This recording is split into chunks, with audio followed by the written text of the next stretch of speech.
Here in the heart of Europe, with you until midnight tonight, and from 8 until midnight for the next 3 nights after. And this is a remarkable building. It dates back to the 14th century, the 1300s. We're in the basement, the cellars of the old town hall. Only one team member is even lower than the cellars. Matt, our sound man, was lowered down into a well a little early this evening, about 1 hour ago. In fact, he's completely on his own. He's isolated, and this was also used as a prison. Not the most comfortable locations, but somewhere we hope rich in paranormal possibility, and Matt will be there later on to report for us exactly what he's seeing and sensing. So, good luck to him. He might well need it. Now, before the break, we heard about that horrific execution in 1621 of 27 noblemen, rebellious noblemen. That sparked the 30 Years' War. But there's more to execution than just decapitating people, chopping off their heads. Here with more about the brutal art of civic murder is author Steve Fielding.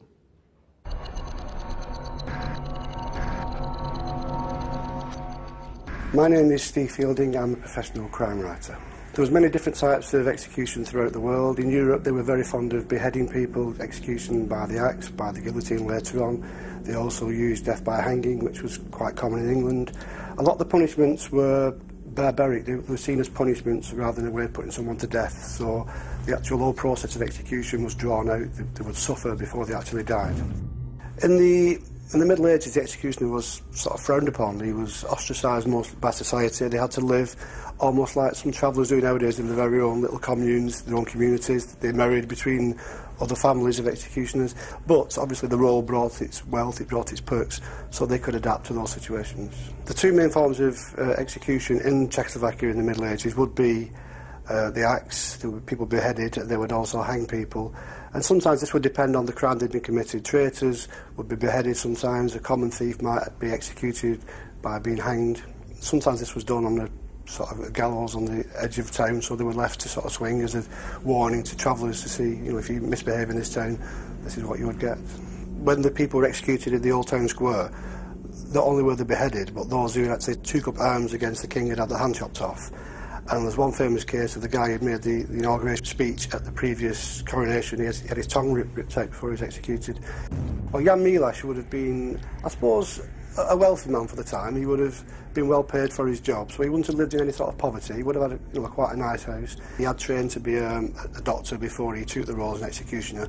So he went into it knowing what he was doing. He was educated, so he knew that he faced this disdain. It certainly had an effect on his wife, and after the 27 people were executed in the town square, she actually committed suicide later on because she was so traumatised by the fact that the whole of the town was against them. They were shunned by everyone, and she found that quite hard to bear, even though she came from a family of executioners. In parts of Europe, an execution day was a public holiday. The actual term gala comes from gallows day. People would throng to watch an execution. There was, certainly in Great Britain in the 1800s, there was often a crowd of 100,000 people watching a public execution. Seeing someone put to death was, it was entertaining. So Prague, an amazing city with a blood-drenched history. Now, you're watching us on Living, but if you know anybody, friends, who love this show but don't normally see it because they don't get Living, you might want to call them right now, because at the top of the hour, we're also going to be on Virgin One. So let your friends know, and they can then get in touch with us via Julian Clegg and his interactive team. Julian. Thanks, Paul. And the thing that strikes me about Prague, apart from its extraordinary history and the buildings, is the number of tourists who are here at the moment. And if you've come to Prague, I want to hear your stories about the Old Town Hall and this city as well, so do get in touch. And this is our most interactive live show yet, because not only we're on the website, but you can Twitter us. The team are tweeting all evening, so get in touch that way, and our Facebook page as well, so we want to hear from you on that as well. Let's have some messages. Lily in Sussex. Hi, Lily. I feel the names Carmen and Amanda will be significant tonight. Good luck to all the team. Lots of good luck messages coming in, more in a moment. Frankie in Cambridge says, hi, guys. Be very careful tonight. Once again, I think Kath is going to be under pressure tonight. And, of course, with Kath's voice as well, it's going to be very interesting to hear what happens later on in the show. Charmaine. Hello, Charmaine in Eastleigh, Hampshire. I wanted to ask you to give the team a thumbs up and a high five, please, Julian, for tonight. We're very excited. We're having a most haunted gathering watching the show. Let us know, by the way, if you're gathering to watch watch the show. And Joe in Woodchurch says, so excited about this live. Be careful out there, team. Prague is an amazing place. It certainly is. And lots of Facebook messages coming in, which we like. Facebook.com/mosthaunted. Joanna Clark, Jeanette Harris has been on Facebook. Hi, Jeanette. Julie Crook, Lainey Gillen, James Robinson and John Oldham, just to mention a few. Keep in touch that way as well. More from Interactive to come. Paul, back to you. Thank you, Julian. Well, the team is assembled, the excitement is palpable, and we are all waiting for something remarkable to happen.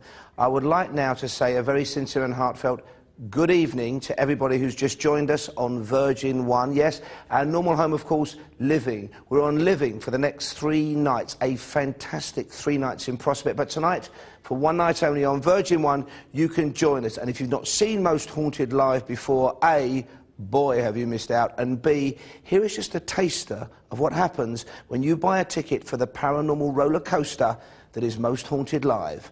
Brace yourselves. You're a murderer, aren't you? We've got to get out now! No! Do something else to call. Use this energy now! Concentrate!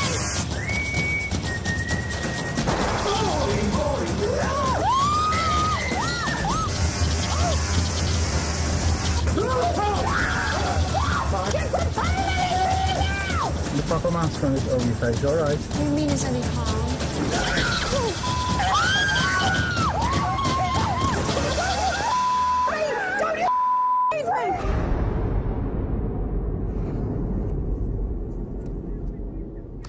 So that's Most Haunted Live. We are with you until midnight tonight on both Living, as always, and tonight on Virgin One. You can catch us, though, on Living for the next 3 nights, and we use not only the team, but we also use volunteers, and we use our team members very carefully and wisely. We're exploring a vast building here tonight. It's the old town hall, which dates back to the 1400s here in Prague, and one of our team members, Matt, has been sliced and diced away from his colleagues, and we have placed him at the bottom of what was once a very deep well, also used as a hideous, forbidding and foreboding prison cell.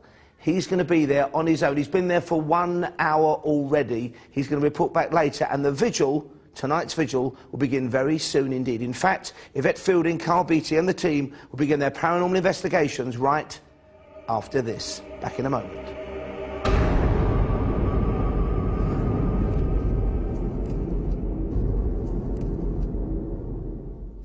Welcome back to Most Haunted Live. This is Prague. This is the Old Town Hall, an amazing building that dates back to the 14th century, and our vigil is about to get underway within this building, within these walls. Yvette Fielding is leading the team, and she has tonight a very special guest indeed. Good luck, Yvette.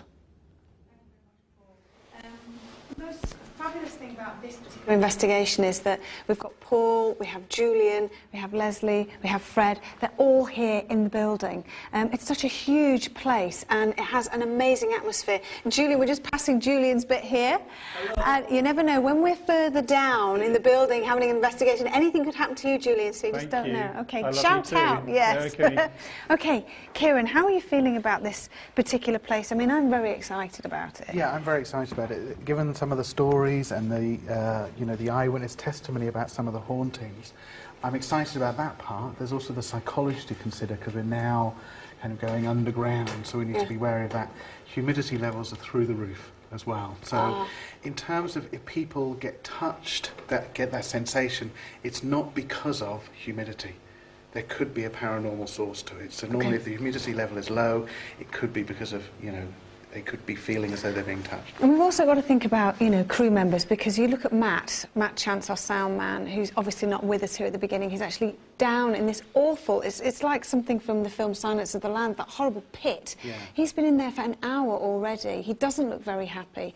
And I think that's going to have an effect on him eventually when we bring him up and he joins the rest of the team. It looks horrendous. It looks like he's going through hell. It does look horrendous, and you're absolutely right to draw that analogy with kind of Silence of the Lambs. It's a pit, it's a dungeon, you know, it's claustrophobic, and the thing about it is if something happens to you and you wanted to get out, you cannot get out fast. No. And that's preying on his mind right now.